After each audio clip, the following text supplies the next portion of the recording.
Guys गुडी kitchen में आपનું हार्दिक स्वागत છે। આજે આપણે બનાવવાના છે મસૂર પુલાવ। એના માટે 4 નાના મોટા બટેકા લઈ લીધા છે અને 1 કપ મસૂર લઈ લીધા છે। બંનેને સાફ પાણીએ ધોઈ લીધા છે અને બંને આપણે ભેગું કરી લેશું બાફવા માટે। બંને ભેગું કરી લીધું। આપણે 2 ગ્લાસ પાણી એડ કરી દઈશું અંદર। બાફવા ગ્લાસ પાણી એડ કરી દીધું છે બાફવા માટે। અને સ્વાદ અનુસાર આપણે મીઠું નાખી દઈશું, 1 चमची जेवू। અને આપણે હવે એને ગેસ ઉપર બાફવા મૂકી દઈએ। 4 સીટી વાગે ત્યાં સુધી બાફવા દેવાનું છે। એક બાજુ આપણે બટેકા મસૂર બાફવા મૂકી દીધા છે અને એક બાજુ આપણે ભાત મૂકી દઈશું, એટલે બે સાથે સાથે ચડી જાય। પછી વઘારવાનું રહે। જો આપણે ઘી નાખશું થોડુંક, પહેલાં થોડોક વઘાર કરવાનો છે આપણે ભાત માટે। જો આપણું ઘી ગરમ થઈ ગયું છે, આપણે થોડુંક જ જીરું નાખીને અંદર વઘાર કરવાનો છે, બહુ નથી નાખવાનું। જો जीरू फूटी गयु ने एटले आपणे 2-2.5 ग्लास पाणी एड करवानुं छे। स्वाद अनुसार आपणे मीठुं नाखी दईशुं।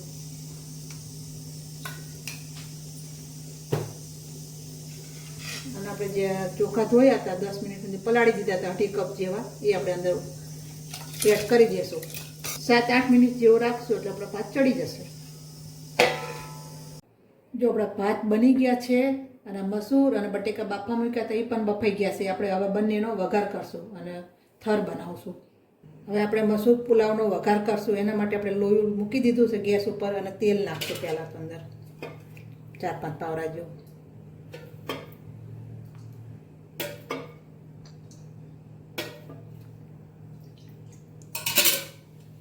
થોડુંક સિંગ તેલ પણ અંદર એડ કરશું એટલે સ્વાદ સારો રહે।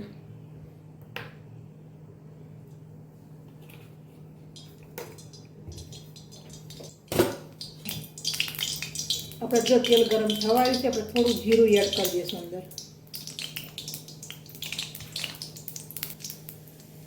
જીરું ફૂટી ગયું છે તેલમાં સરસ મજાનું। આપણે અંદર 2 ડુંગળી મોટી કાપી હતી એ અંદર ઝીણી ઝીણી કાપી લીધી હતી, એ અંદર નાખી દઈશું તેલ અને આને સાતળવા દેવાનું છે થોડી બ્રાઉન જેવી થાય ને ત્યાં સુધી।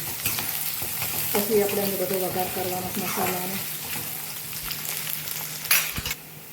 ડુંગળી આપણી સરસ મજાની તળાઈ ગઈ છે। આપણે થોડીક એને કાઢી લેવાની છે અને બીજી થોડીક રાખવાની છે લોયામાં। હવે પછી આપણે બીજો મસાલો કરશું અંદર।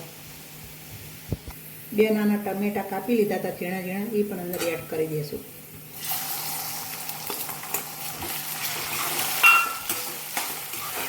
થોડાક ચેડવા દઈશું આપણે, પછી મસાલા કરશું।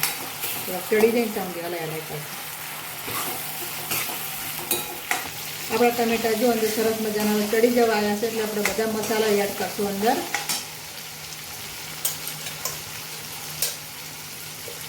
અડધી ચમચી હળદર, 1 ચમચી લાલ મસાલો, અડધી ચમચી જેવો જલારામ ગરમ મસાલો, 1.5 ચમચી જેવું ધાણા જીરું। ગેસ આપણે ધીમો કરી નાખો એટલે મસાલા બળી ના જાય। અને આપણે લસણ, આદુ અને મરચાંની આ પેસ્ટ બનાવેલી હતી એ અંદર સરસ મજાની 2 ચમચી નાખી દઈશું, એટલે એનાથી ટેસ્ટ સારો રહે। આપણે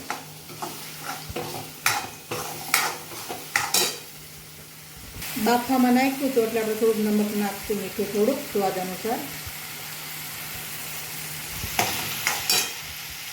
આપણે આ ગરમ મસાલો ખાંડ્યો છે તાજો અતરનો, બાદિયું, લવિંગ, મરી, એલાચી અને જાયફળ અને તજનું લાકડું બધો થોડો થોડો લઈને ખાંડી લીધો છે, એ પણ અંદર એડ કરી દઈશું, આનો ટેસ્ટ સારો રહે।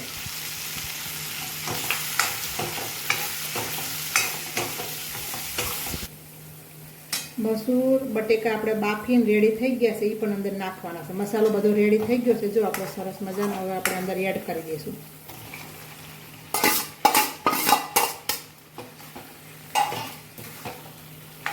અને ઉપર થોડુંક લીંબુ નીચવવાનું છે, આપણે લીંબુ પણ નીચવી દઈશું।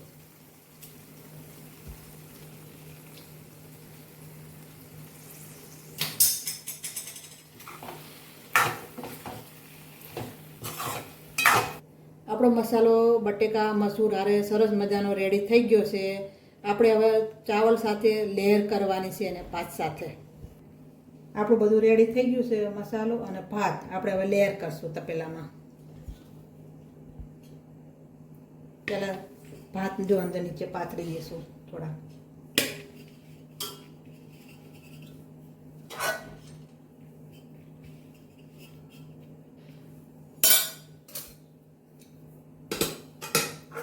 હવે ભાત આપણે નીચે પાથરી દીધા તપેલામાં તરીએ. હવે આપણે અંદર મસાલો મસૂર બટેકાનો મસાલો અંદર એડ કરશું. લેયર બનાવશું આની મસૂર બટેકાની લેયર અંદર.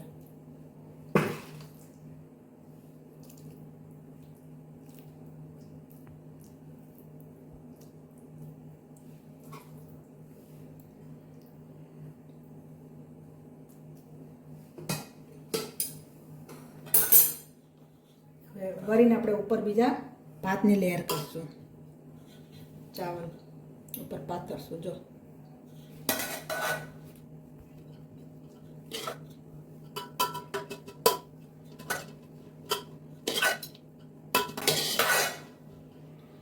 આપણે બીજી લેયર ભાતની થઈ ગઈ છે. હવે આપણે મસાલોની લેયર બનાવશું.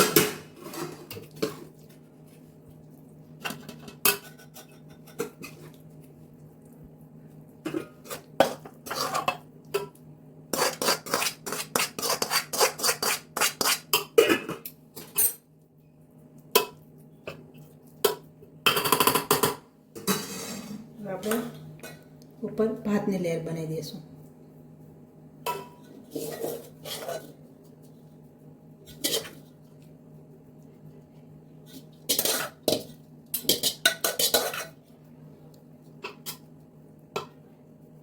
જો આપણે લેયર આપણે બધી ત્રણે થઈ ગઈ છે. ભાતની મસૂર પુલાવ રેડી થઈ ગયો છે. આપણે હવે ઘડીક વાર એને 5 મિનિટ સુધી ધીમા તાપે ગેસ ઉપર મૂકી દઈશું એટલે બધું એક મજાનું સરસ થઈ જાય અંદર. આપણું મસૂર પુલાવ રેડી છે. ચલો ગાય જમવા.